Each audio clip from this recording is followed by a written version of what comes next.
Buongiorno Focus TG, sempre in diretta. Un'ultima ora è stato arrestato in Venezuela l'assassino di Vincenza Saracino. È stato arrestato dall'Interpol. La cinquantenne che è stata coltellata a morte lo scorso 3 luglio a Canizzano, è stato arrestato il suo assassino. Si tratta di un 32enne oriundo di origine veneta che è nato in Venezuela ed è cittadino italiano. Aveva già programmato prima del delitto di tornare in Sud America con tappa intermedia in Spagna. L'avrebbe uccisa per futili motivi, screzi tra vicini di casa. È il nipote del vicino di casa della donna. È stato arrestato venerdì a casa di suo nonno in Venezuela, in un piccolo paese. Era stato identificato già da tempo, ma gli inquirenti aspettavano il momento giusto per fare scattare la trappola, e quindi è finito in manette il killer di questa donna, che era stata brutalmente assassinata, ricorderete, a Preganziol, ed era uno dei tanti gialli del nord-est fino appunto a poche ore fa. Sentiamo cosa ha detto al riguardo, cosa ci ha detto al riguardo poco fa il procuratore della Repubblica di Treviso, Martani. Pochi giorni dall'omicidio di Vincenza Saracino avevate già un nome e cognome, adesso l'avete arrestato. L'individuazione del presunto responsabile è avvenuta in tempi abbastanza rapidi, grazie soprattutto alle telecamere e all'ottimo lavoro investigativo dei carabinieri diretti dal sostituto procuratore.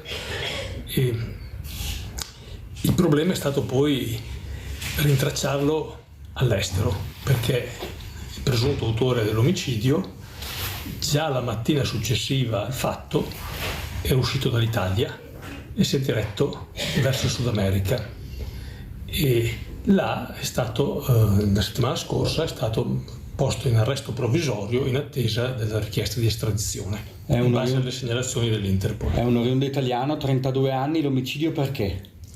I motivi sono futili, tant'è che è stato contestata l'aggravante dei futili motivi. Aveva maturato un fortissimo rancore nei confronti di Vincenza Saracino per motivi abbastanza futili, perché in realtà dei contrasti con una sostanza importante non sono emersi degli screzi, dei piccoli litigi che evidentemente per lui erano molto gravi.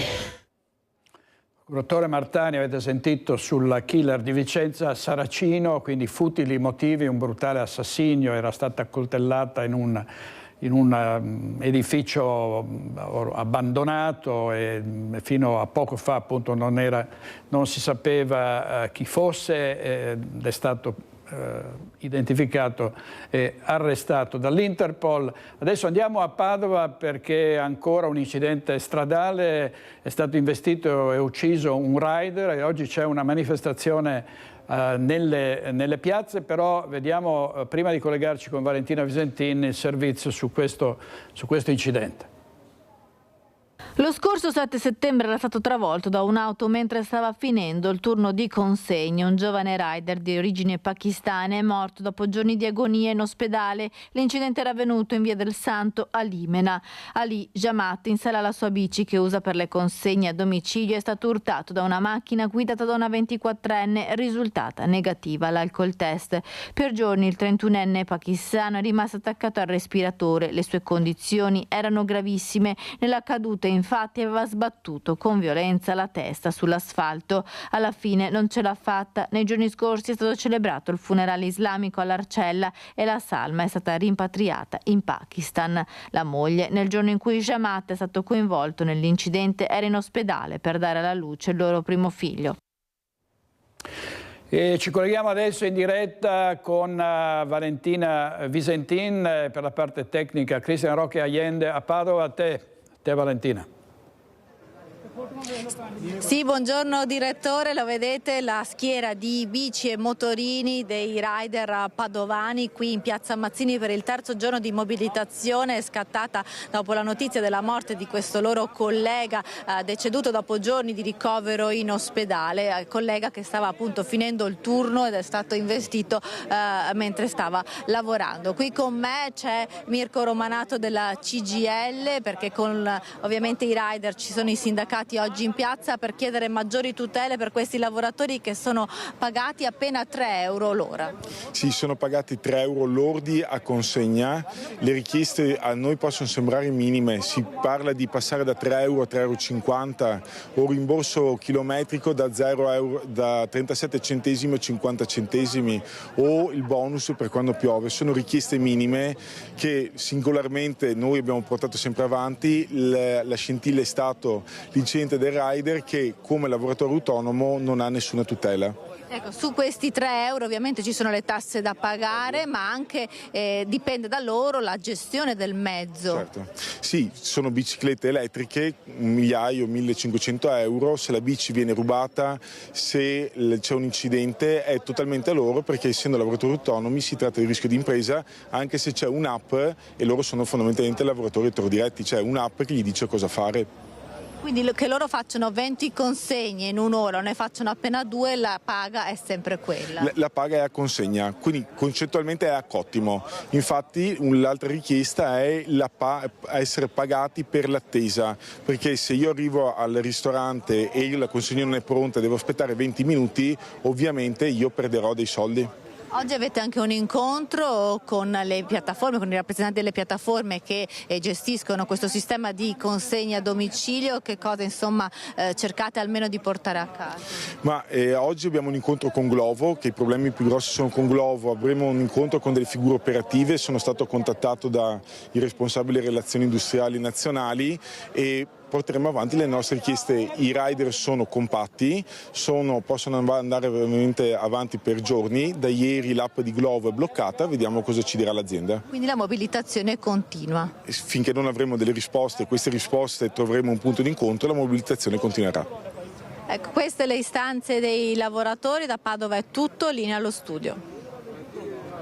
Grazie molte a Valentina Visentina, a Cristian Rocche. Allende, passiamo ad altri incidenti, purtroppo una lunga scia di sangue sull'asfalto, un fine settimana tragico nella provincia di Padova. Vediamo. Quando i soccorritori sono arrivati sul luogo dell'incidente, per il 39enne alla guida non c'era più nulla da fare. Incastrato tra le lamiere dell'auto ribaltata nel canale non ce l'ha fatta Ion Raileanu, ennesima vittima della strada di queste settimane. L'uomo è deceduto sabato notte intorno alle 22 mentre stava percorrendo via Terrassa a Conselve lungo la strada provinciale 35. La sua auto, per cause ancora al vaglio dei carabinieri intervenuti sul posto, si è improvvisamente ribaltata ed è finita fuori strada lungo il canale, centrando anche un palo dell'illuminazione. È stato necessario l'intervento dei vigili del fuoco per estrarre il corpo del 39enne Moltavo. Per lui però non c'era più nulla da fare. Quando i soccorritori sono arrivati sul luogo dell'incidente hanno solo constatato il decesso. All'origine dell'incidente forse un malore o una disattenzione. Non ci sono infatti altri mezzi coinvolti. La procura di Padova ha già dato il nulla osta per la restituzione della salma ai familiari, che ora dovranno fissare la data delle esequie. E un 43enne di Masi è morto dopo essere finito fuori strada con la sua moto, una Harley Davidson, in un incidente avvenuto domenica pomeriggio al confine fra i comuni di Legnago e Cerea nel Veronese. La vittima è Andrea Gallo. È possibile che il motociclista sia stato accecato dal sole e per quel motivo sia finito nel fossato che corre lungo la strada. Gallo da tempo viveva a Masi, era molto conosciuto nel Montagnanese. Un altro motociclista originario della zona è deceduto venerdì notte in un incidente a Camponogara. La vittima è Giorgio Nicotra, 30 anni, nato a Montagnana, vissuto a Vigonza. Si stava trasferendo a Fiesso d'Artico. Venerdì notte si è scontrato con la sua moto contro un'auto in via Arzerini a Camponogara, dove da un anno viveva con la sua fidanzata. Poi ci collegheremo forse da Cavrier, vicino a San Biagio di Callatta, perché è morto un altro motociclista, un ingegnere 32enne che abitava nel Trevigiano, ma che si è scontrato con un'auto frontalmente durante una gita in Umbria. Andiamo avanti con la cronaca nera, la vicenda del sedicenne pestato da un coetaneo in centro a Mogliano, siamo a Mogliano Veneto nel Trevigiano. Venerdì sera la mamma della vittima racconta di aver telefonato alla madre dell'aggressore: volevo essere io a dirle cosa aveva fatto il figlio prima che lo sapesse dai carabinieri. L'ho chiamata perché volevo dirglielo, perché mi è venuto distinto, perché mi sembrava brutto che magari fossero stati i carabinieri a averla chiamata. Ho voluto anticipare con una sorta di dolcezza. Una telefonata tra mamme, da una parte quella del sedicenne picchiato in pieno volto con un tirapugni, dall'altra la madre del suo aggressore. Una mamma come me, e io non volevo fargli del male, ma volevo anche darle la mia vicinanza, perché mi dispiace sapere che comunque un coetaneo ha fatto del male a mio figlio. Lei è rimasta molto male, lei ha detto che gli dispiace, che appunto che questo ragazzo frequenta Buzzi e compagnie. La madre della vittima ha sporto denuncia ai carabinieri, che le hanno confermato che l'aggressore non è nuovo ad episodi simili. Lo conoscono, sì. Militari che nel frattempo hanno visionato le telecamere della zona. Hanno visto da una telecamera il volto già tumefatto e quindi volevano accelerare i tempi per riuscire a capire dove era successo, per vedere da altre telecamere se ci fosse qualcosa. Dalla donna un appello alle altre mamme. Vorrei che magari si facessero avanti anche da sole, semplicemente anche andare dai carabinieri per dire sì, è vero, in effetti anche mio figlio ha avuto questo, o anche è successo questo, a mio papà è successo questo, a mia mamma è successo questo. Ecco, il cominciare ad andare dai carabinieri per ogni piccola cosa e riportare il bene e buttare via questo male da Mogliano. Insomma, sono fatti gravissimi. Oggi in regia ci sono Francesco Ceron e Italo Morao. Il giorno dopo l'aggressione del marinaio colpito da una bottigliata in testa da due ladre che aveva fermato dopo un borseggio a bordo del vaporetto, i sindacati chiedono interventi drastici per tutelare i dipendenti ACTV. Quello che è successo è gravissimo. Dico subito che nessuno vuole premi, no al premietto, no a questo, no a quello, perché è stato salvato uno scippo, la bottiglia in testa, no, non voglio niente. Io voglio un premio solo, l'attuazione del piano emergenza sicurezza che è stato firmato con le sigle sindacali il 7 giugno, perché ormai il nostro lavoro non è più un lavoro usurante, è un lavoro pericoloso. Quello che mi fa più male che a fianco avevo un bambino con una carrozzella. Se questa non ho neanche la definizione per chiamarla, se questa disgraziata sbaglia mira e mi becca il bambino in carrozzino, lo sfigura per tutta la vita. Il giorno dopo l'aggressione al marinaio Filippo Lazzarini, colpito da una bottigliata in testa da due ladri perché ha evitato un loro borseggio sul vaporetto della linea 1 a Venezia, i sindacati chiedono un incontro urgente in prefettura sul tema della sicurezza sia dei lavoratori che dei passeggeri. Alberto Cancian, sindacalista USB, è preoccupato. È un episodio gravissimo ed è uno dei tanti episodi di aggressioni verbali e, come in questo caso, anche fisiche, che i nostri marinai e i piloti, ma anche gli autisti del servizio degli autobus subiscono ogni giorno. Segno che bisogna fare qualcosa e bisogna farlo in fretta. Si chiede subito un tavolo che in prefettura e cercare di trovare delle soluzioni affinché episodi tali non accadano più. Naturalmente va al marinaio va tutta la nostra solidarietà e speriamo che sia solamente l'ultimo di episodi gravi. Allarma anche l'escalation di violenza di questi episodi, sempre più gravi.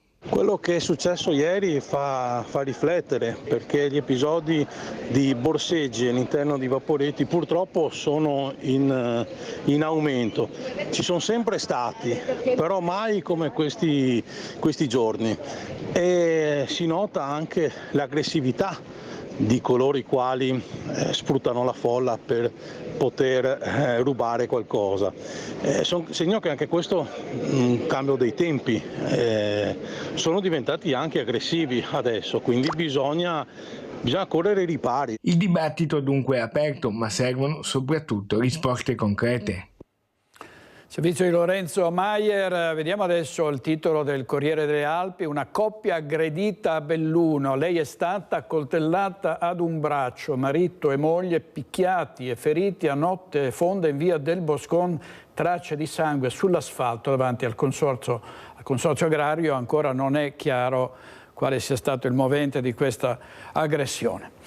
Vediamo a Mogliano Veneto, in via Ronzinella. Ci sono stati momenti di tensione quando un ottantenne ha rincorso per strada una donna che avrebbe scoperto nella sua abitazione. C'è un testimone che dice: l'abbiamo visto correre scalzo, era una scena incredibile. Sentiamo la nostra redazione.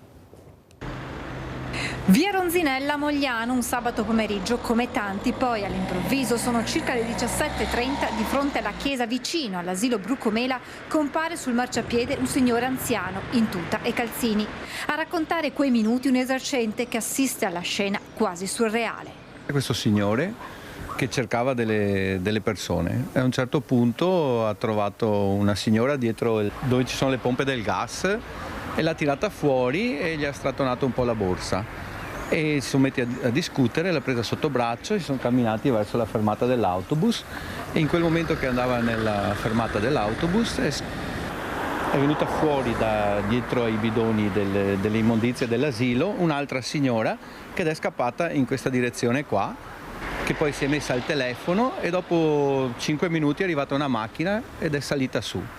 Si è girata e nel frattempo sono andati a recuperare l'altra signora. Qualche automobilista che sta transitando in quel momento tenta di intervenire. Si sono messi in mezzo alla strada, 4 frecce, hanno suonato qua e là. L'auto poi si allontana. Sarà lo stesso ottantenne a raccontare al commerciante cosa sia successo. Io poi l'ho aspettato, gli avevo chiesto un attimo cosa era successo, lui mi ha detto che avevano tentato di andare a rubare. Da quanto ricostruito, dunque, l'anziano avrebbe trovato le 2 donne nella sua abitazione e da lì avrebbe deciso di inseguirle scalzo. Al momento non è stata sporta alcuna denuncia ai carabinieri. È stato colto da un malore mentre passeggiava su un sentiero nella zona di Erto, siamo in Friuli Venezia Giulia, tratto in salvo e ricoverato all'ospedale di Udine. Vediamo.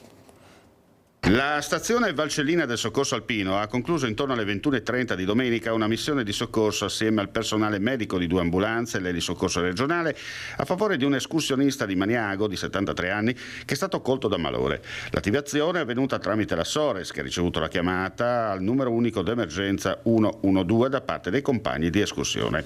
Il gruppo era impegnato in discesa lungo il sentiero 903 che da Casera a Cornetto porta a San Martino di Erto e Casso, quando l'uomo è stato colto da sintomi neurologici con emiparesi sinistra che, nonostante i suoi tentativi, gli impedivano di proseguire il cammino. Sul posto si è portata l'ambulanza proveniente da Longarone e 6 tecnici della stazione Valcellina. L'uomo è stato stabilizzato, imbarellato e i soccorritori hanno calato la barella lungo il sentiero, che in quel tratto è assai ripido, assicurandola con le corde per 100 metri di dislivello fino alla strada. Dopo un paio di ore le operazioni si sono concluse con la consegna dell'uomo all'ambulanza a distanza Cimolais, che lo ha portato presso la piazzola dell'elisoccorso, da qui in volo verso Udine, dove si trova tuttora ricoverato. Dramma nel mondo del calcio: l'ex giocatore del Treviso Andrea Cappone è stato trovato morto all'interno della sua stanza d'albergo a Cagliari. Sul corpo del 43enne è stata rinvenuta una vistosa ferita alla testa. Sono in corso approfondimenti da parte della polizia e del medico legale sulle cause del decesso. Sembra che sia caduto da una scala all'interno della suite che stava occupando in questo albergo di Cagliari. Cagliari. Caponi aveva vestito le maglie del Treviso e del Vicenza, con i biancocelesti aveva disputato la stagione 2004-2005 in Serie B. Restano gravi le condizioni del tifoso del Treviso Calcio che è caduto ieri sera dalla gradinata dello stadio Tenni durante i festeggiamenti per il gol del pareggio dei padroni di casa. È ricoverato in terapia intensiva in condizioni gravi ma stabili il tifoso di 52 anni del Treviso, caduto ieri sera dalla gradinata dello stadio Tenni. L'incidente pochi istanti prima del fischio finale dell'incontro. I biancocelesti hanno appena segnato il gol dell'1-1 contro il Bassano. La gioia dei supporter trevigiani esplode. Tutti si precipitano giù dai gradoni verso la rete che delimita il campo. Poi il dramma, come racconta una tifosa. Io ho soltanto visto che un ultras andava dai carabinieri a chiedere appunto aiuto, i carabinieri, e poi sono arrivati altri, allora ho guardato e c'era questo uomo per terra che già non si muoveva e già là io ho capito la gravità della cosa, perché proprio non si muoveva. Il tifoso, nel festeggiare la rete dei padroni di casa, probabilmente anche a causa della pioggia che avrebbe reso sdrucciolevoli le gradinate, sarebbe scivolato per qualche metro sbattendo violentemente la testa.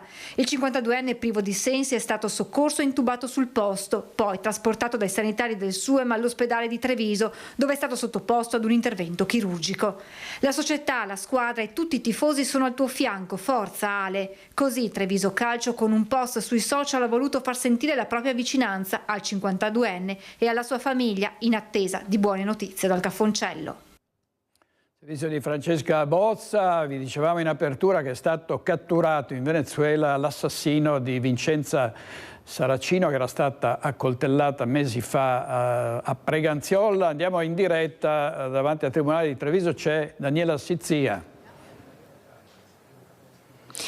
Direttore, buongiorno, siamo qua con Alberto Pivetta per la parte tecnica. Abbiamo appena finito di parlare con il capo della Procura di Treviso, avete anche sentito le sue parole. La cosa che più è inquietante, ovviamente, se si può così dire, di un omicidio è che non ci sono motivi validi o, dice lui, insomma, che possano far almeno capire il perché. Lui aveva un odio per Vincenza, per futili motivi. Lui era una persona, un elemento, ci diceva il capo della procura, un elemento pericoloso, aggressivo. Nel 2023 per 2 volte in casa erano state chiamate le forze dell'ordine perché lui viveva proprio attaccata, la casa attaccata a quella di Vincenza, con la madre, il padre e il fratello più piccolo. Questo nel 2023, 2 volte le forze dell'ordine perché lui era diventato aggressivo, violento nei confronti del fratello. In una di queste due volte era presente anche Vincenza, che aveva cercato anche di calmare gli animi, quindi probabilmente lui pensava che lei si fosse intromessa nelle vicende di famiglia e per questo doveva essere punita. Cosa succede? Lui rimane in quella casa da solo perché la famiglia, il padre, la madre e il fratello si trasferiscono in Spagna per lavorare. Lui quindi per un periodo rimane a vivere vicino a Vincenza da solo. Lui è un oriundo di origini venete, famiglia che si era trasferita all'inizio in Venezuela, poi appunto era tornato in Italia con la famiglia da una decina d'anni, poi la famiglia appunto, come vi dicevo, si era trasferita nuovamente in Spagna per lavorare. Lui ha vissuto per questi mesi da solo lì in questa casa vicino a Vincenza, senza fare particolarmente nulla, nel senso che aveva forse qualche lavoretto, ma è tutto da stabilire, da accertare da parte dei carabinieri, che hanno fatto davvero un lavoro certosino, perché fondamentali sono state le telecamere di videosorveglianza e tutte le celle telefoniche che sono state agganciate per capire, per ricostruire i movimenti sia di Vincenza ma soprattutto quelli di questo 33enne.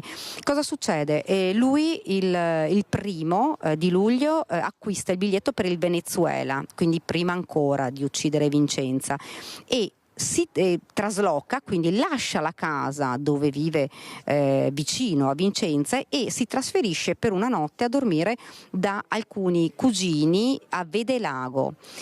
Il 2 prende la bicicletta da Vedelago, arriva ad un incrocio dove lui sa benissimo che passa Vincenza per tornare a casa e la aspetta perché le celle telefoniche lo fanno vedere proprio in quella zona.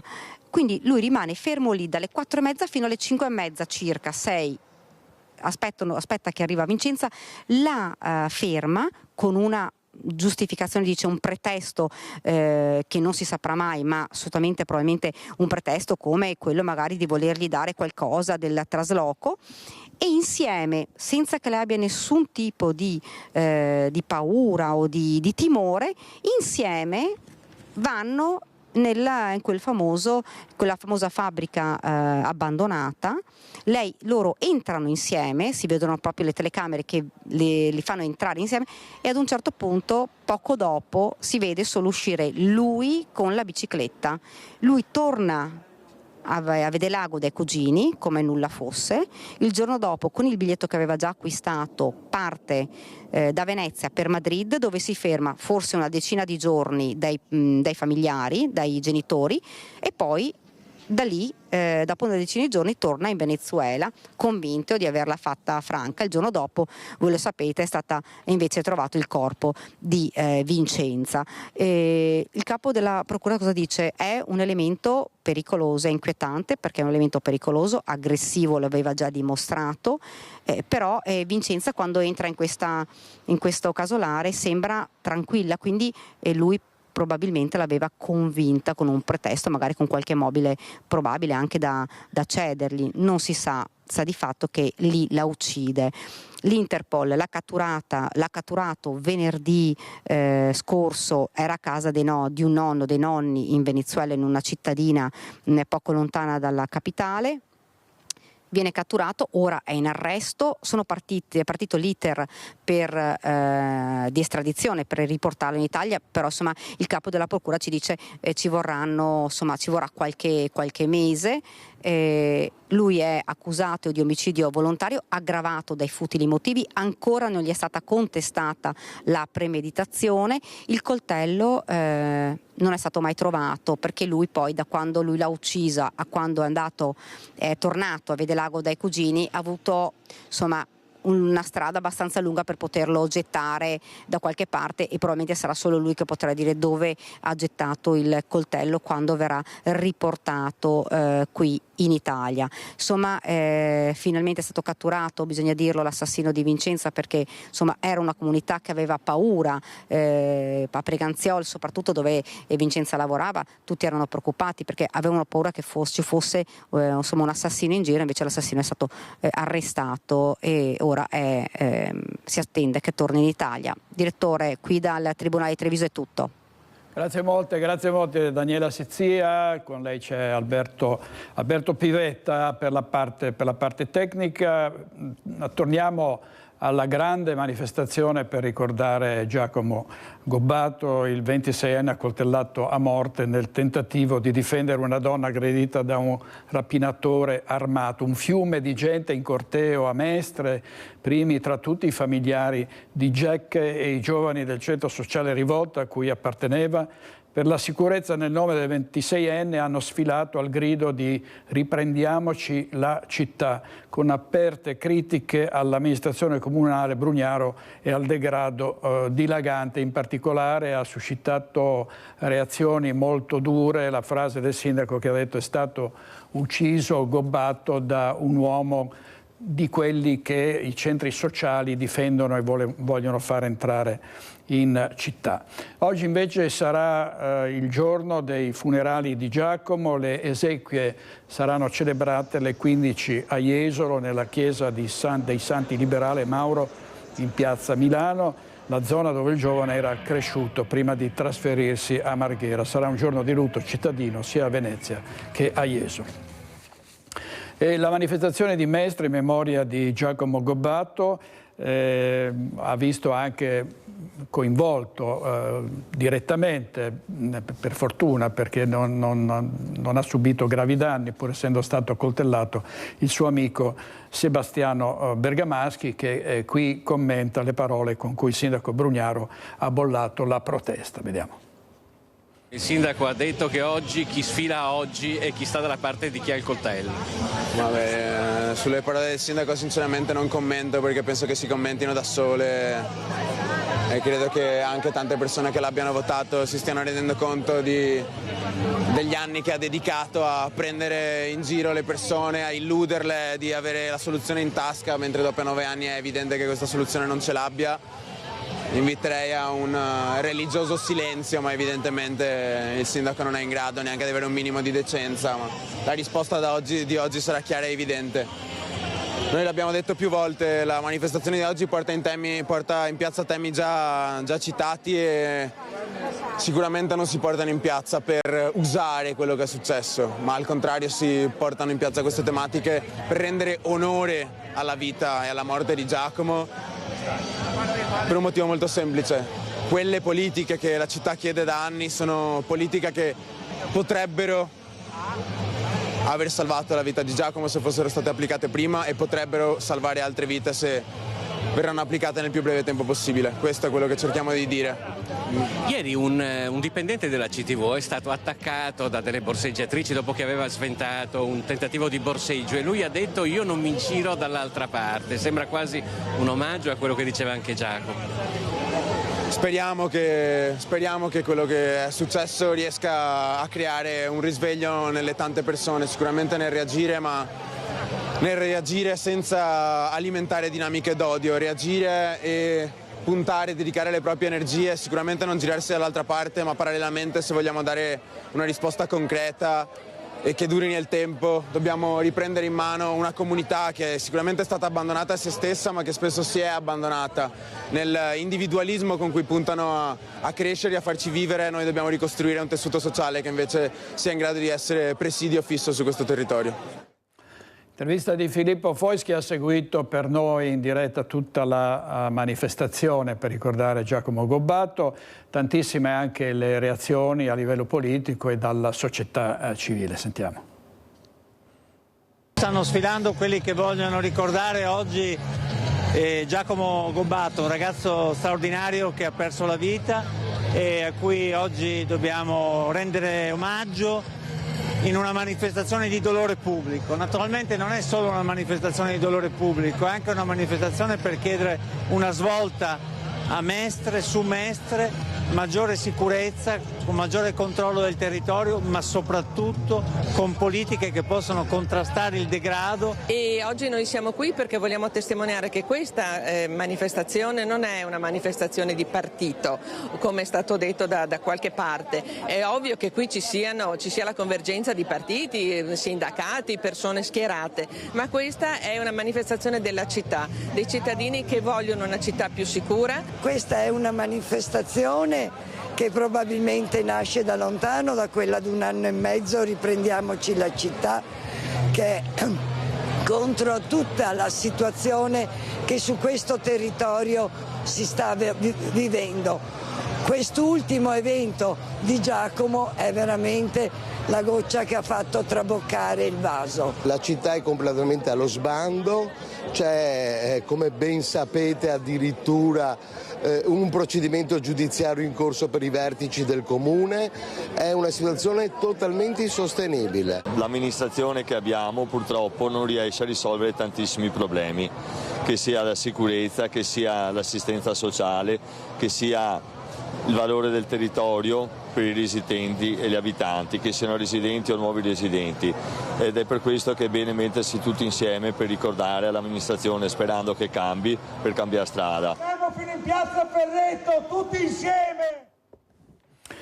Arrigo Cipriani, il celebre patron dell'Eris Bar, sul sentiero di guerra contro Comune e Capitaneria di Porto per il motto ondoso. Ci dice tutto in diretta da Venezia Ilaria Marchiori.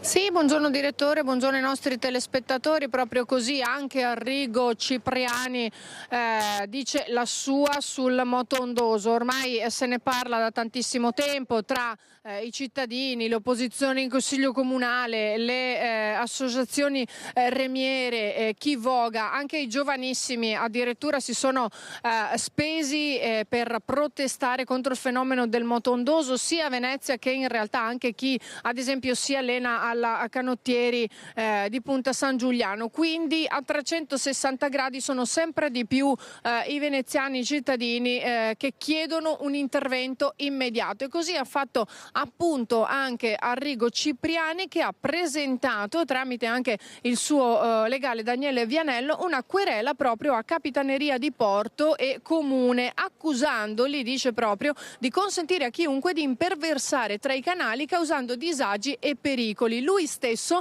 si trova a dover fronteggiare disagi praticamente ogni giorno, quindi quotidianamente, nel suo locale, l'Harris Dolci, dove spesso i turisti si trovano proprio con i piedi in ammollo a causa del moto ondoso. Ma sentiamo proprio l'intervista con Arrigo Cipriani realizzata poco fa. Io intanto qui da Venezia restituisco la linea allo studio. Arrigo Cipriani, lei ha presentato una querela a Capitaneria di Porto e Comune di Venezia. Per quale motivo? Cosa succede? Le dirò che io abito di fronte al canale della Giudecca, e il canale della Giudecca è diventato l'Oceano Pacifico. Insomma, non si può più circolare, con una barca a remi è impossibile attraversarlo. È molto difficile stare in piedi sui pontili, perché i pontili ondeggiano continuamente, ma soprattutto è proprio le dimensioni delle onde. E poi c'è anche le rive, sono diventate che quelle impraticabili. Con una marea normale a 80 cm, 70 cm le onde scavalcano, e per cui bagnano i piedi. È diventata una roba che non sembra neanche essere Venezia, vi dico. Senta, si parla di moto ondoso ormai da tantissimo tempo e la situazione sembra che non si risolva, anzi. No, non è successo niente, in effetti, forse è peggiorata, anzi, perché adesso ci sono questi barconi che portano i turisti dal Tronchetto oppure da Fusina in piazza San Marco, che quando sono carichi di gente, in più sono anche degli scafi non fatti per portare la gente, sono scafi che fanno delle onde particolarmente alte, e per cui è peggiorata molto la situazione. Ecco. E quindi lei ha deciso dunque di procedere legalmente per vedere se si smuove qualcosa? Ma sì, ho visto che poi c'è tanti che si muovono, ci sono le remiere, perché è un problema che ormai è noto a tutti, va bene, ecco, però non si muove niente, ho detto va bene, provo io. Lei tra l'altro aveva già provato a fare qualcosa per il suo locale, però è stata una proposta che poi è stata bocciata. Ci può dire di che cosa si tratta? Sì, all'Harris Dolci, dove abbiamo un plateatico, ed è un ristorante che praticamente si svolge lungo la riva, perché c'è la vista più bella di Venezia. Da Venezia si vede la Giudecca, che è bella, ma però non bella come Venezia. Dalla Giudecca si vede Venezia. E lì da tanti anni, perché io ho aperto nel 1983, dunque, però abbiamo, ed è aumentato molto in questi ultimi anni, abbiamo questo problema che la gente che sta mangiando ha l'acqua sui piedi molto spesso. Allora io ho messo, gli anni scorsi avevo messo una specie di barriera di legno, ma molto bassa, di 20-30 cm. Quest'anno ho messo quello che si chiama i bottazzi, cioè un legno invece messo orizzontale, che rompe l'onda quando viene su, in maniera che eviti il sorpasso. Questo è stato bocciato, per l'amor di Dio, non va bene, non lo vede nessuno, però è stato bocciato. Perché gliel'hanno bocciato? Perché intaccava il decoro? Questa è stata la motivazione? Sì, per il decoro, ecco, che è un decoro che è quasi sotto acqua, evidentemente c'è un decoro anche sotto il livello del mare, ci sarà probabilmente. Senta Cipriani, lei che cosa si aspetta di ottenere con questa querela? Io l'ho fatta per vedere, di muovere anche un po' l'opinione pubblica, che esiste già, e io credo che sono quelle cose che la gente non inizia anche per pigrizia, perché ha altre cose da fare, insomma. Io spero tanto che mi vengano dietro in tanti e cambiare la situazione. Grazie ad Arrigo Cipriani. Grazie a Cipriani, a Ilaria Marchiori, a Sandro Ponchio per la parte tecnica. Tra l'altro Cipriani ha compiuto 92 anni e ancora in motoscafo va nella laguna del Veneto, quindi di moto ondoso se ne intende, e alla testa non solo dell'Eris Bar ma di un gruppo agroalimentare che è famoso ormai nel mondo. Passiamo alla politica. È stata l'occasione a Sant'Artemio, come dice la tribuna di Treviso, di far ripartire il partito dei sindaci veneti che rilanciano la questione settentrionale, basta tagli al nord. L'occasione è stata, vi dicevo, a Sant'Artemio la riconferma alla guida dell'ANCI del sindaco di Treviso, Mario Conte. Cari sindaci, la nostra è una filosofia di vita, lo sappiamo bene, quando diventi sindaco resti sindaco per tutta la vita, però credo che in questa fase storica questa filosofia debba diventare anche una filosofia politica, perché il paese nostro in questo periodo particolarmente complicato ha bisogno di questi ideali, di questi valori e di questa qualità amministrativa. Lancia dal palco della 17ª Assemblea regionale dell'ANCI il partito dei sindaci. Mario Conte, primo cittadino di Treviso rieletto all'unanimità alla guida dell'Associazione dei Comuni. Chiama alla mobilitazione i primi cittadini di ogni appartenenza politica. Il governo deve ascoltare le istanze dei territori. Forse la politica oggi deve tornare ad ispirarsi ai sindaci. Abbiamo bisogno di essere sostenuti e ci mettiamo a disposizione per qualsiasi tipo di progetto, purché metta al centro i cittadini e le loro esigenze. Il suo sembrava il discorso di un presidente di regione. No, è sicuramente il discorso del presidente dell'ANCI Veneto, che però rappresenta davvero tanta qualità. All'unanimità ha votato il nuovo ufficio di presidenza. Vicepresidente vicario è il Dem Giacomo Possamai, sindaco di Vicenza. Vicepresidenti Christopher De Zotti, sindaco di Jesolo, Eric Pasqualon, sindaco di Carmignano di Brenta, Elisa Venturini, consigliera comunale di Casalserugo. Il partito dei sindaci non ha un colore di un partito politico, tanto che anche in questi anni Mario Conte, da presidente dell'ANCI, con un governo o con l'altro, ha sempre saputo tenere il punto e anche dire con forza quando le cose decise dai governi, anche del suo stesso colore politico, non andavano bene. I tagli ai comuni, la difesa dei territori dal dissesto idrogeologico, la denatalità, il calo demografico. Conte tocca i temi d'attualità e rilancia un suo cavallo di battaglia. Penso francamente che sia giunto anche il momento di porre una questione settentrionale, perché fatico a spiegarmi questa dinamica tutta italiana di bistrattare le cose che funzionano troppo bene. Il comune siamo arrivati a un punto dove, se dovessero arrivare ulteriori tagli, saremo costretti a tagliare i servizi ai nostri cittadini, quindi è una vera e propria emergenza. Le nostre comunità hanno delle esigenze e noi a quelle dobbiamo rispondere. Per far questo abbiamo bisogno di fondi, non di tagli. Votati anche i delegati veneti in vista dell'assemblea annuale dell'ANCI dal 20 al 22 novembre a Torino, dove si eleggerà il nuovo presidente. Il presidente vicario Roberto Pella crede fermamente nel ruolo di ANCI nel confronto col governo. Ci sono state delle grosse aperture nei confronti dei territori, con una volontà di procedere a non apportare tagli. Credo che ANCI debba lavorare con questo rapporto di rispetto istituzionale nel portare quelle che sono le esigenze, ma tenuto conto di quella che deve essere una condivisione, con un unico scopo, che non ha interesse chi vince, ma interesse quello che vincono i cittadini. E in effetti quasi una rivolta dei sindaci del Veneto, c'erano quasi tutti, 574 sindaci della nostra regione. Vediamo anche le voci che abbiamo sentito. Il servizio era di Lina Baronetto. Sentiamo le voci di questo congresso che ha riconfermato Conte. Con la riconferma di Mario Conte credo che sia stato un atto molto significativo proporre come vicepresidente vicario Giacomo Possamai, sindaco di Vicenza, in una logica di governo unitario di un'associazione così importante come questa. I comuni sono essenziali nel governo del territorio, nel rapporto con i cittadini, per tante questioni, dal PNRR al disagio giovanile, quindi il governo non li può abbandonare, non li può lasciare a se stessi. La questione politica, il ticket Conte Possamai alla guida dell'ANCI Veneto, con il grazie del presidente riconfermato alle segreterie dei partiti per aver trovato una quadra che consenta ampia rappresentatività nel territorio. Credo che ANCI sia cresciuta molto in questi ultimi anni, grazie anche all'apporto di nuovi amministratori e anche a un nuovo modo, ecco, di relazionarsi, specie con gli organi centrali.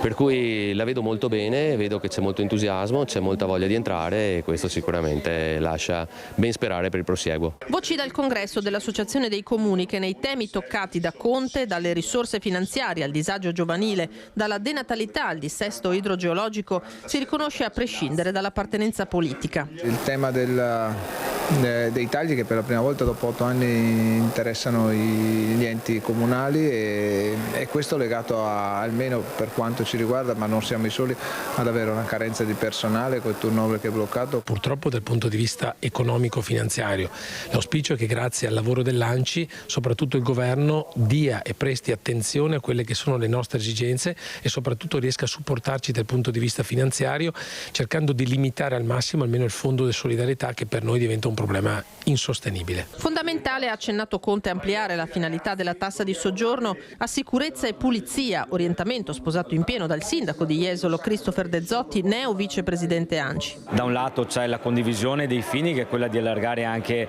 le destinazioni di spesa, prevedendo anche la sicurezza e il decoro del territorio, quindi una richiesta che arrivava dai comuni turistici da tanti anni.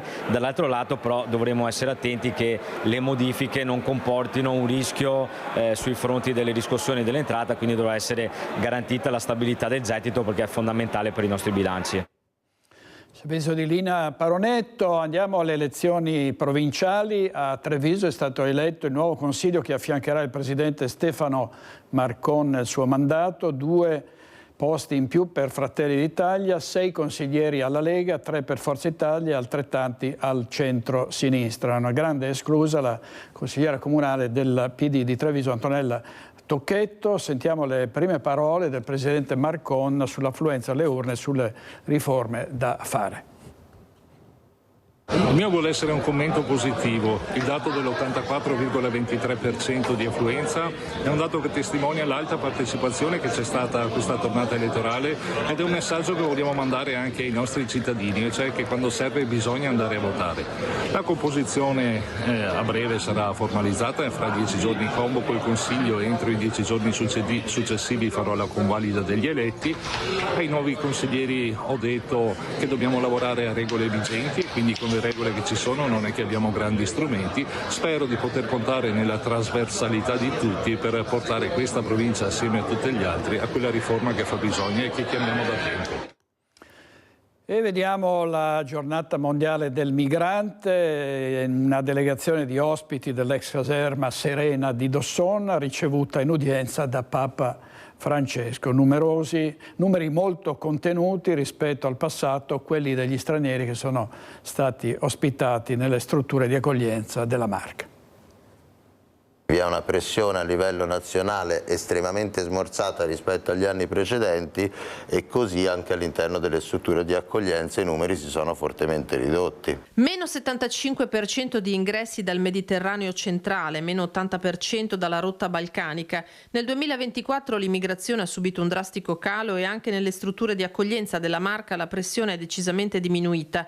Numeri di ospiti ben lontani all'ex caserma Serena di Dosson dagli oltre 700 migranti che si era arrivati a gestire lo scorso anno. Lo conferma il presidente della nuova facility. Sicuramente in questo momento l'azione del governo, l'azione dell'Europa ha limitato quelli che sono i flussi variandoli, ma è anche cambiata moltissimo l'immigrazione. Nel 2015 avevamo un'immigrazione prevalentemente africana, adesso è un'immigrazione molto differente, abbiamo kosovari, abbiamo colombiani, abbiamo una gran parte degli ospiti che sono asiatici. Faccio un numero: nel 2016 avevamo circa 200 nigeriani in caserma Serena, adesso ne abbiamo meno di 10. La prevalenza oggi è di migranti asiatici. In occasione della giornata mondiale del migrante per il 9º anno consecutivo, una folta delegazione dell'ex Serena è stata ricevuta in udienza da Papa Francesco. In questi anni l'abbiamo visto tanto invecchiare, quest'anno poverino tornava dalla Papua Nuova Guinea, è ripartito il giorno dopo per il Belgio, in una giornata caldissima, Roma era caldissima. Lui ha avuto il tempo di incontrare tutti, di dire una parola a ciascuno, di arrivare al punto anche con noi La parola che ho usato è un po' la sintesi di quella che è del nostro lavoro, della nostra missione, la parola è inseriteli.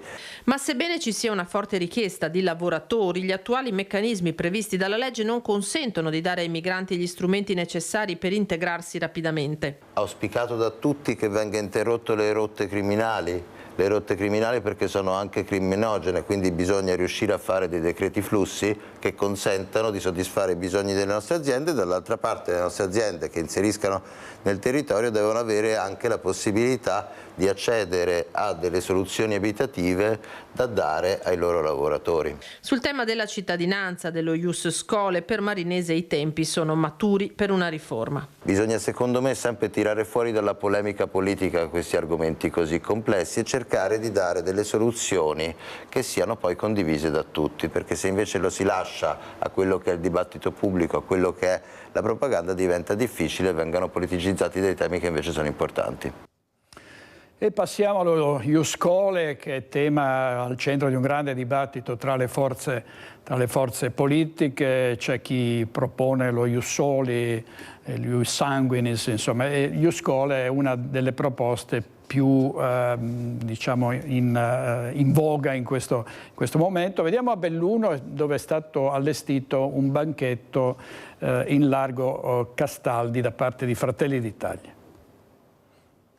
Nel Paese si discute di diritto di cittadinanza e il nuovo neologismo è Ius Scholae, di cui si è parlato in un gazebo di Fratelli d'Italia, volto a smascherare quelle che vengono definite le menzogne dell'opposizione. Questa è la nazione nel quale si elargiscono uno straordinario numero di cittadinanze, l'anno scorso pari e superiore ai cittadini che abitano in provincia di Belluno, quindi oltre 200.000 cittadinanze. C'è una legge che funziona, che consente a chi vuole essere italiano di ottenerla con varie tipologie, o per matrimonio, o dopo 10 anni che sei in Italia, o al 18° anno d'età se i genitori prima non l'hanno richiesta, e quindi un'ampia gamma che consente appunto di oltre 200.000. Direi che quella della sinistra è una polemica strumentale su una questione che non è una priorità, non lo è per noi, ma non lo è nemmeno per loro, tant'è che quando governano non lo fanno. Incuriosisce se ne parli a Feltri, il cui consiglio comunale era stato stigmatizzato dal segretario bellunese della Lega Andrea De Bernardin per il fatto che solo Lega e Fratelli d'Italia avevano votato contro un ordine del giorno in materia proposto dalla minoranza. Secondo noi non era una priorità. Non è nel programma della città di Feltre, comunque non mi risulta che ci sia lo Ius Scholae nel programma della città di Feltre. È abbastanza strano che una maggioranza si faccia trascinare dall'opposizione in un voto di questo tipo, però io, ripeto, non contesto e non critico, prendo atto e sono felice che Fratelli d'Italia invece abbia mantenuto la posizione che è quella coerente con i propri valori e i propri ideali, è quella che ci contraddistingue da sempre. Avete visto il coordinatore di Fratelli d'Italia in Veneto, Luca De Carlo, senatore. Vicino a lui c'era la Silvia Calligaro, che è la vice segretaria di Fratelli d'Italia, vice coordinatrice Fratelli d'Italia nel Bellunese e sindaca di Vido di Cadore. Vediamo adesso le associazioni e i comitati che sono tornati in piazza assieme alla CGIL a Verona in una manifestazione regionale per la difesa del diritto alla salute e contro la privatizzazione della sanità.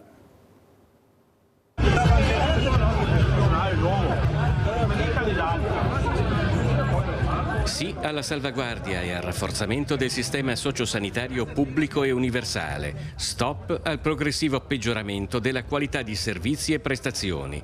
La CGIL, diverse associazioni e comitati del territorio tornano in piazza dopo Padova, Vicenza, Belluno e Mestre con una manifestazione regionale a Verona per chiedere un radicale cambiamento di rotta delle politiche sanitarie in Italia e nel Veneto. Tutti devono avere diritto a una salute pubblica e universale. La sanità deve dare una risposta a queste esigenze, anche la sanità veneta. I tagli che ci sono e che ci sono stati stanno facendo implodere il sistema anche in Veneto. Abbiamo bisogno invece di risposte e non di una sanità che che discrimini i cittadini tra chi può permettersela e chi no. La salute è un diritto, sostengono i manifestanti, e l'erogazione dei livelli essenziali di assistenza deve essere garantita a tutti.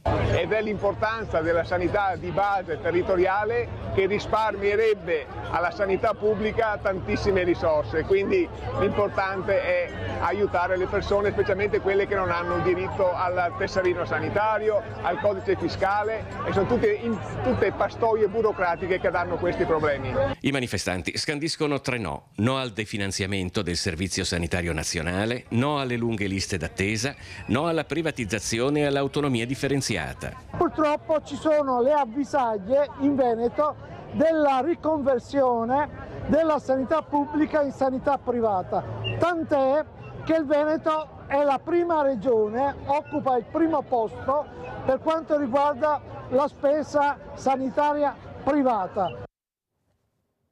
Adesso andiamo a Rossano Veneto e vediamo qual è l'ultima iniziativa della vulcanica vice sindaca Morena Martini. Sentiamo. Dopo un tira e molla che ha fatto molto discutere ma soprattutto ha rallentato i tempi, proseguono a Rossano Veneto i lavori della nuova piazza, un'opera tanto attesa dai residenti. Vinta la gara per il completamento degli edifici, ora si pensa solo a riconsegnare il cuore del paese alla collettività. I lavori di completamento riguardano il 20% degli impianti idraulici, perché il resto era già stato fatto, e il completamento di tutta quanta la parte elettrica, lo spostamento della cucina didattica al primo piano, rifacimento poi dei cartongessi e dei pavimenti. In gara d'appalto si stimano 6 mesi di lavoro, con una partenza che dovrebbe avvenire entro la fine dell'anno. La base d'asta era circa di lavori per circa 1 milione di euro. Io devo ringraziare prima di tutto il sindaco, che continua a darmi la sua fiducia nella parte dei lavori pubblici, con cui naturalmente mi relaziono, e ci mancherebbe altro, e anche i cittadini che stanno portando pazienza. I disagi indubbiamente sono stati molti, però nonostante questo non abbiamo mai perso il buon umore e la caparbietà per poter completare l'opera. Quindi adesso inizieranno anche queste nuove fasi di lavorazione, con la demolizione anche della cabina, e un po' alla volta per l'anno prossimo speriamo veramente di poter concludere tutto. E sui nostri monti e nei boschi del Veneto sta iniziando la raccolta dei funghi, cercatori di funghi che sono già operativi. Vediamo. Era uscito in cerca di funghi, ma ha perso l'orientamento tra i boschi dell'altopiano e non è più riuscito a trovare la strada. Brutta avventura per un 66enne di Lusiana Conco, che ha lanciato l'allarme al soccorso alpino di Asiago. Pur non riuscendo a fornire indicazioni precise sulla posizione, fortunatamente si trovava in un punto con copertura telefonica, e così è riuscito a rimanere in contatto con le squadre dopo aver detto il punto era dove era partito. I soccorritori si sono divisi e hanno iniziato a far suonare la sirena dei mezzi, avvicinandosi sempre più all'uomo, fino ad avere un contatto vocale e individuarlo in località Torle, al confine tra Asiago e Caltrano. Il 66enne era in buone condizioni ed è stato accompagnato alla sua auto. Succede anche questo ai cercatori di funghi, di non ritrovare più la via del ritorno. Andiamo a Vicenza, dove i residenti nel quartiere Ferrovieri chiedono al Comune maggiori risorse da investire negli spazi di aggregazione. Il quartiere a breve verrà sconvolto, dicono i residenti, dai cantieri della TAV, dell'alta velocità. Al quartiere Ferrovieri è sempre più forte la domanda di spazi di aggregazione per giovani e anziani, per raccogliere istanze dei cittadini come questa, utile per elaborare il prossimo piano degli interventi. La Giunta ha organizzato 12 incontri di Vicenza Ascolta, uno di questi proprio nella sede della ex circoscrizione 7. Noi auspichiamo che questo posto, l'ex circoscrizione 7, possa diventare sempre di più un centro di aggregazione, di promozione culturale. Stiamo partendo con con dei progetti che vedono coinvolti adolescenti e anche gli anziani dell'associazione Anteas, e speriamo che appunto con i lavori di risistemazione questo posto possa tornare ad essere il cuore pulsante del quartiere. Investimenti necessari per i cittadini che chiedono fondi sia per le attività ma anche per risanare e completare la ristrutturazione dell'ex scuola Loschi, diventata luogo di aggregazione simbolico per il quartiere, un'area che nei prossimi tempi verrà stravolta dai cantieri della TAV. Sicuramente creare uno spazio dove i giovani possono rappresentare e esprimere la loro artisticità, ed è un po' questo quello che stiamo cercando di fare qui mediante non so, la realizzazione di cortometraggi, realizzazione di fotografie o comunque contenuti multimediali che sono anche forse il mezzo più vicino a loro data un po' il periodo storico in cui siamo. Ci sarà bisogno di ristrutturare il tetto, sarebbe bello poter anche migliorare la facciata di questo spazio e per comunque sì, promuovere anche la bellezza del luogo, della cultura che c'è qui dentro. E naturalmente i cambiamenti anche di natura urbanistica che subirà il quartiere influiranno su tantissime cose. Anche io insomma sto molto pensando al mio futuro e la mia permanenza qui a Ferrovieri, che insomma è un quartiere in cui mi sono sempre trovata molto bene. Gli spazi verdi di questo quartiere vanno tutelati, sono importanti sia per la città ma per i quartieri in particolare. In questo periodo molte sono state le attività svolte all'interno di questi luoghi verdi che hanno raccolto l'adesione del quartiere, e quindi si è potuto stare insieme, mangiare insieme, conoscere insieme, e credo che sia un valore per la città oltre che per il quartiere stesso. Andiamo a Marostica per i lavori di ristrutturazione della scuola Cuman Pertile. Completato il restauro del tetto, anche gli stucchi dell'edificio Liberty sono tornati all'antico splendore. Passo dopo passo continuano senza sosta i lavori di ristrutturazione della scuola Arpalice Cuman Pertile, un edificio storico caro alla città di Marostica. Completato il tetto e avviato lo smontaggio delle impalcature esterne, abili artigiani hanno messo mano agli stucchi che lo caratterizzano. Sono stati rifatti tutti gli stucchi, essendo una scuola appunto dei primi di metà Novecento, ha una vestizione Liberty con appunto queste decorazioni molto particolari che in buona parte sono state rifatte appunto da saggi e maestri artigiani che devo ringraziare. Sono veramente degli operai artigiani bravissimi perché hanno fatto un lavoro encomiabile. Gli studenti entreranno in una scuola carica di storia, moderna dal punto di vista tecnologico. Sono stati fatti grandi investimenti nel passato mandato, dove la scuola è stata cablata totalmente in fibra ottica, quindi di fatto ha tutte le tecnologie di una scuola dei giorni nostri, però con questo passato che appunto si respira all'interno, e naturalmente stiamo facendo dei lavori anche di miglioria interni, ma che vedranno naturalmente luce nelle prossime settimane. Direi che i lavori stanno andando avanti molto bene e direi che la previsione dei cantieri con rendicontazione è per dicembre. La questione lupi è divisa l'opinione pubblica in merito al da farsi con i lupi che si avvicinano ai centri abitati. Succede anche a Bassano del Grappa, c'è chi è preoccupato ma anche chi non è assolutamente turbato dalla loro presenza. Sentiamo cosa dicono, cosa ci hanno detto i bassanesi. Presenza di lupi sempre più verso la pianura, sempre più verso le case. Siete preoccupati?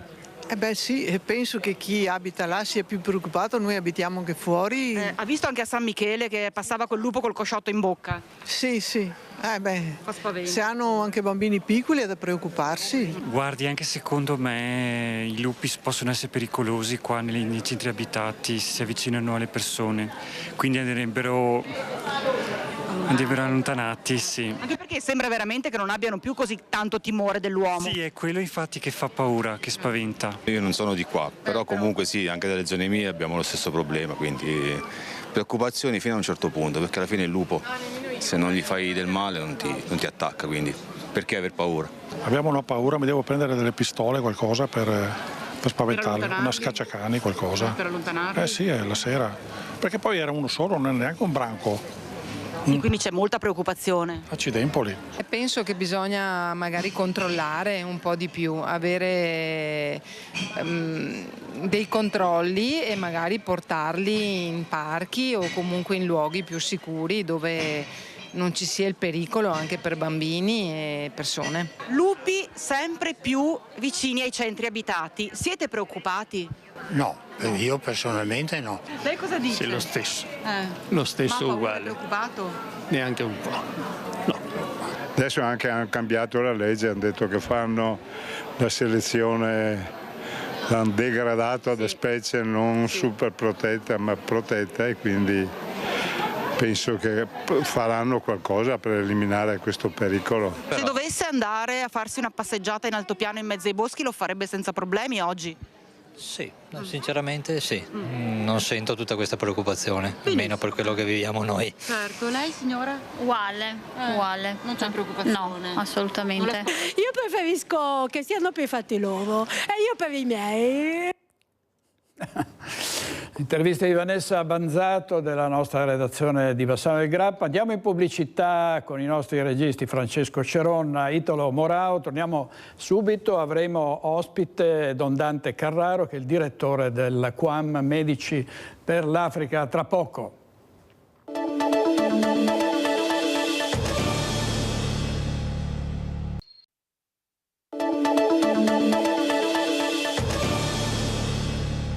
Di nuovo in diretta con Focus TG ed è un grande piacere avere in collegamento Don Dante Carraro, che è il direttore del QAM Medici con l'Africa. Buongiorno Don Dante. Buongiorno direttore, tutto bene? Tutto bene, tutto bene. Io la vedo sempre sorridente, sempre in grande forma. E ricordiamo che il QAM è attivo da 50 anni, no? Mi pare oltre 50, oltre 50. Oltre 50, quindi complimenti per tutto quello che è stato fatto e che lei sta facendo da tanti anni con grande determinazione. Io partirei con il treno della salute, Don Dante, che mi pare che oggi abbia fatto tappa a Treviso. Sì. Ecco, si tratta di screening gratuiti. Devo commentare io? Devo commentare? Sì, sì. Buono. Sì, il Treno della Salute è questa iniziativa fatta in stretta collaborazione con la Regione Veneto e il Dipartimento di Prevenzione della Regione Veneto per raccontare, dire, affermare quanto vitale e importante sia l'accesso alle cure, alla salute, iniziando dalla prevenzione, iniziando dalla consapevolezza che c'è bisogno, per esempio, di mettere in atto stili di vita sani, una corsetta, una camminata, un cibo, tutte le usanze alimentari che abbiamo, che a volte sono molto buone, la nostra cucina è meravigliosa, però si possono anche usare degli alimenti più grassi, più carichi di zucchero, che fanno più male rispetto ad altri cibi che sappiamo, no? Le verdure piuttosto che cibi più sani. Ecco. Allora, il Treno della Salute, che sono costituito da 5 vagoni, guardate, li vedete scritto, vedete anche nei simboli, eccola qua, la Regione Veneto, che è il nostro maggior partner, diciamo, no? Assieme a Trenitalia, questa iniziativa che proprio abbiamo fatto congiuntamente assieme anche ai ferrovieri con l'Africa, vivo bene, scelgo gli screening, anche qua, questo mi dà la possibilità di dire che fare degli screening aiuta a prevenire le malattie. Diamo la possibilità in treno di fare per esempio il controllo della pressione arteriosa, capire se è troppo alta o se è troppo bassa magari, così come la consapevolezza di controllare la glicemia, per evitare di cadere nel diabete, piuttosto anche che un controllo elettrocardiografico per vedere se il nostro cuore batte a ritmo o non a ritmo, se ha dei problemi e così via. Penso anche alla collaborazione sempre con la Regione, che ci consente per esempio di fare gratuitamente, tutto questo lo voglio dire gratuitamente, quindi basta solo avvicinarsi al treno e accedere, dove questi servizi vengono fatti gratis, compreso per esempio uno screening dei tumori, screening oncologici vengono chiamati. Io ne sottolineo uno perché per esempio la Regione Veneto è la regione che ha l'incidenza dei melanomi, questi tumori della pelle, purtroppo tumori maligni, che possono essere pervenuti per tempo nel momento in cui uno viene visto da un dermatologo esperto che sappia identificare le macchie della pelle e capire se sono macchie tranquille o se sono macchie pericolose che possono poi evolvere verso un melanoma. Allora, possibilità concrete che diamo a tutti quelli che vogliono accedere. Penso anche alla collaborazione che abbiamo fatto con la Coldiretti, per esempio. Coldiretti è stata una tenace sostenitrice di questo progetto e ha voluto, come dire, dare anche dei cibi sani a tutti i bambini, perché per esempio sull'educazione abbiamo coinvolto molte scuole primarie.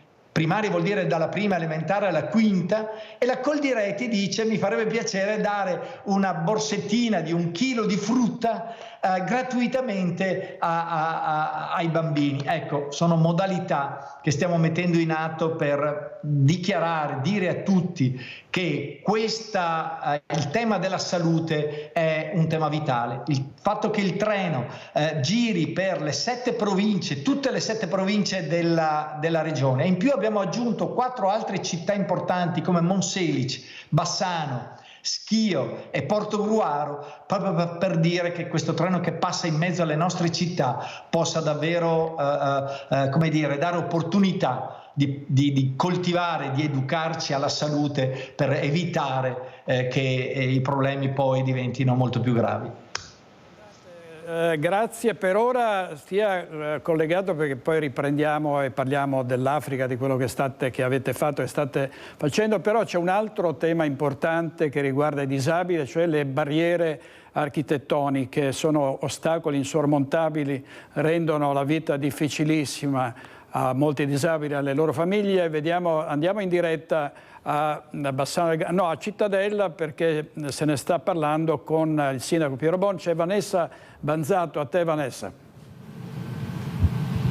Buongiorno a te direttore e a tutte le persone che ci stanno seguendo. Hai detto bene, il problema dell'affrontare tutte le barriere architettoniche che caratterizzano purtroppo le nostre città, a cominciare proprio dalle città d'arte, le città storiche come Cittadella. Noi ci troviamo assieme al sindaco Piero Bon, sono un ostacolo importante da superare. Bene, c'è il sindaco Piero Bon, l'amministrazione comunale di Cittadella, che assieme all'associazione Cross Abili, di cui è presidente Mattia Cattapan, si sta muovendo per cercare di capire come insieme trovare le strategie per permettere a chiunque di venire a Cittadella, soprattutto durante i grandi eventi. Il prossimo grande evento, guarda caso, è proprio la Fiera Franca, l'attesissima Fiera Franca, che ospita centinaia di migliaia di persone, sindaco. Sì, buongiorno a tutti. Ma stiamo tentando di fare un qualcosa di impossibile probabilmente, però dobbiamo tentare.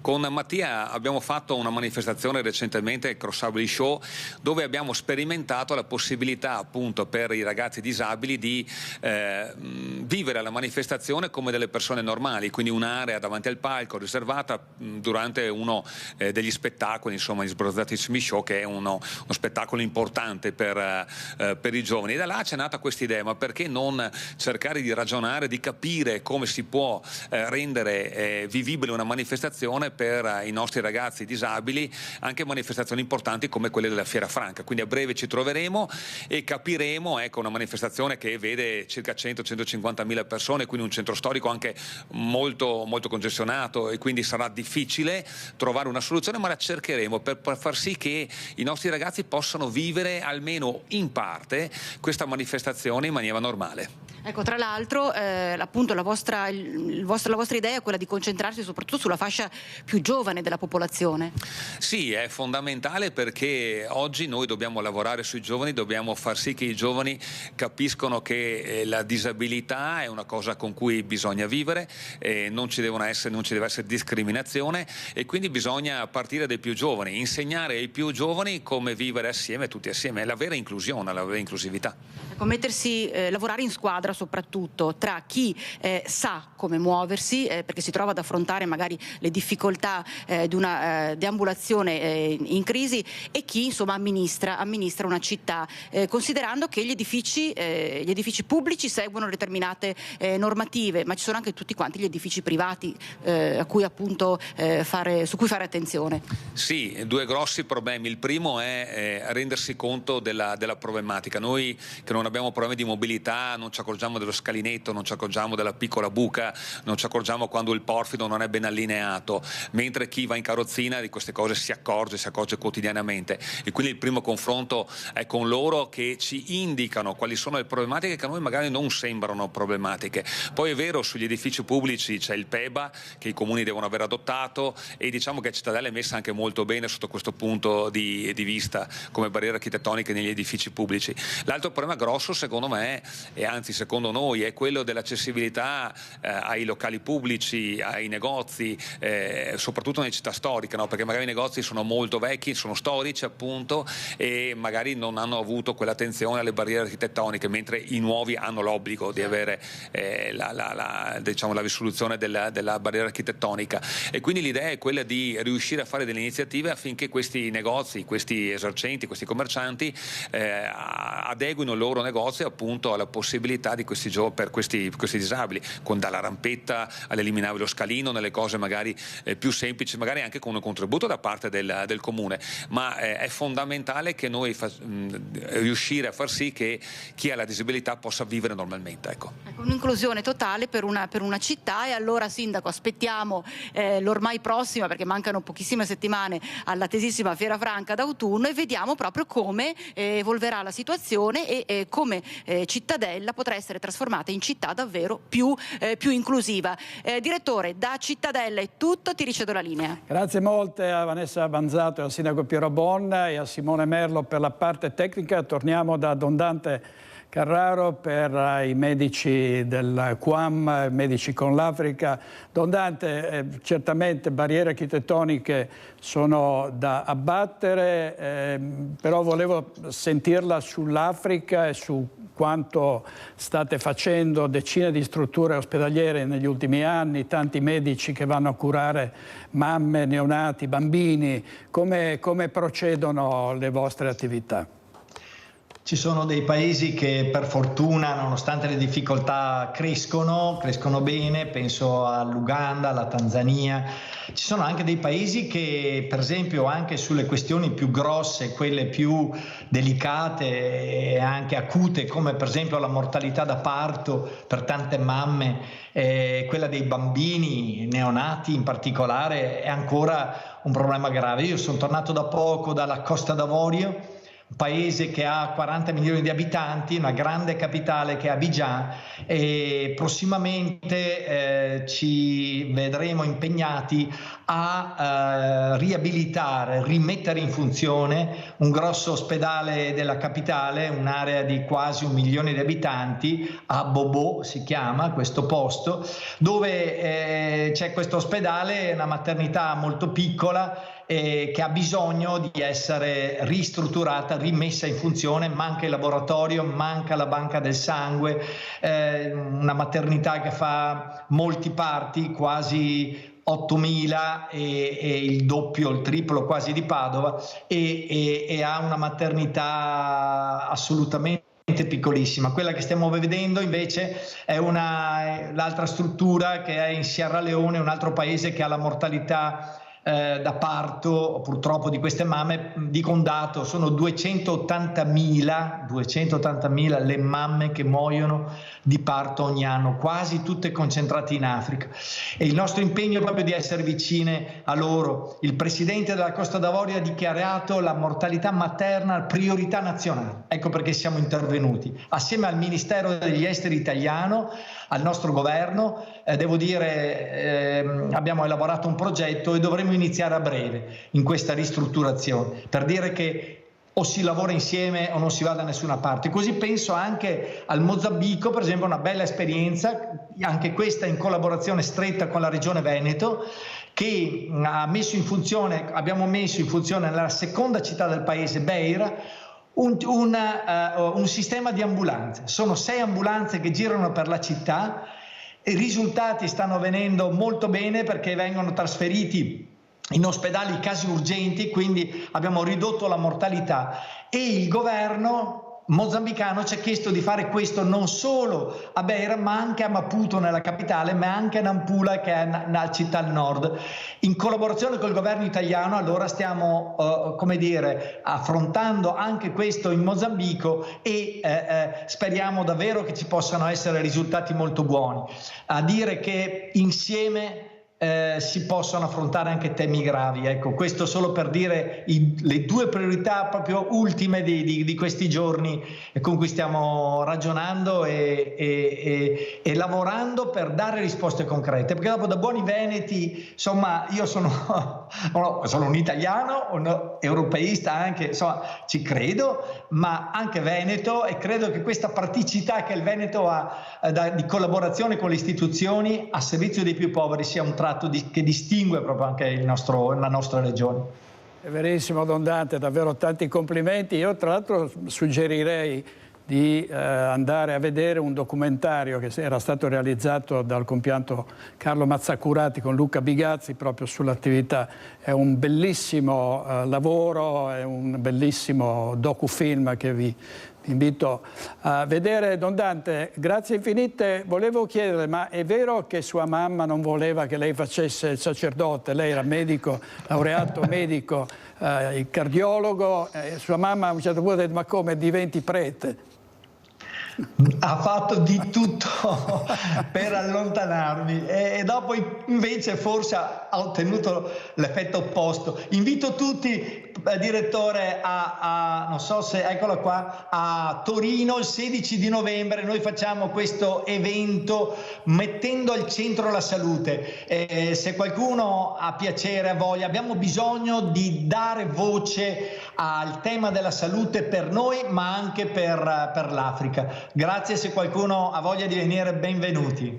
Grazie molte, Don Dante, grazie, a presto. Chissà che un giorno non si riesca a venire noi di Media Nord-Est in Africa ad accompagnarle, a vedere dal vivo cosa state davvero realizzando. Sarebbe bellissimo. Penso al Mozambico, dove stiamo facendo delle robe belle proprio e dove anche la nostra regione è praticamente coinvolta, quindi molto volentieri. Grazie, grazie molte, Don Dante, buon lavoro, a presto. Grazie, direttore. E noi andiamo in pubblicità 2 minuti e poi torniamo con voi Focus TG.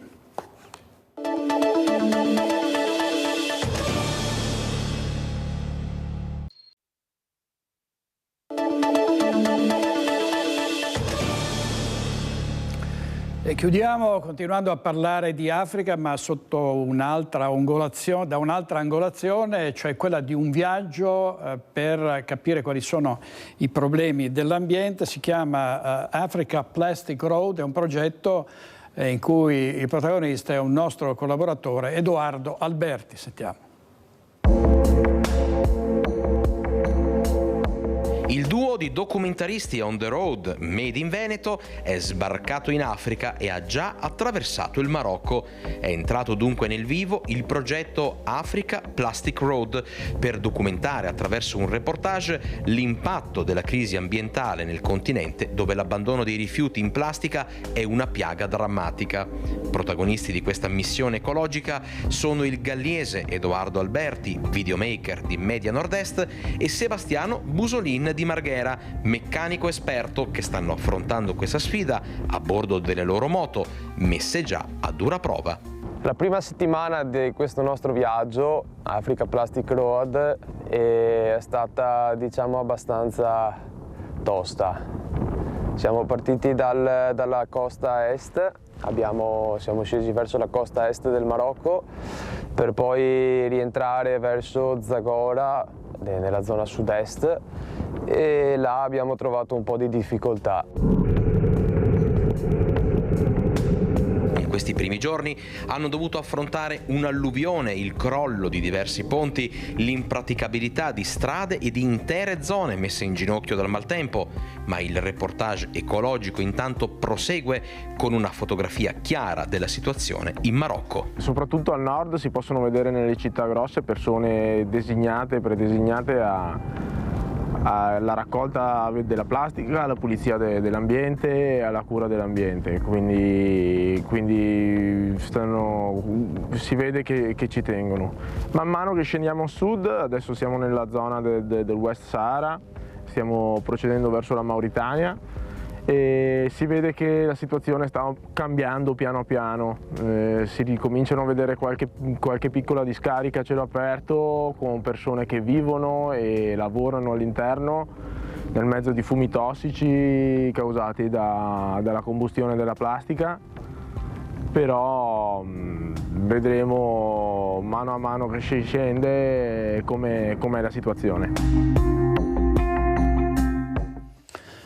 Gli ospiti di questa sera a Focus: Paolo Benvenu, Cesare Busetto, Roberto Caon, Fabio Crea, Rosa Poloni, Tommaso Razzolini ed Enzo Siviero alle 21:15. Grazie per aver scelto la nostra informazione, grazie ai nostri registi Francesco Ceronita, Lo Morao e buona giornata.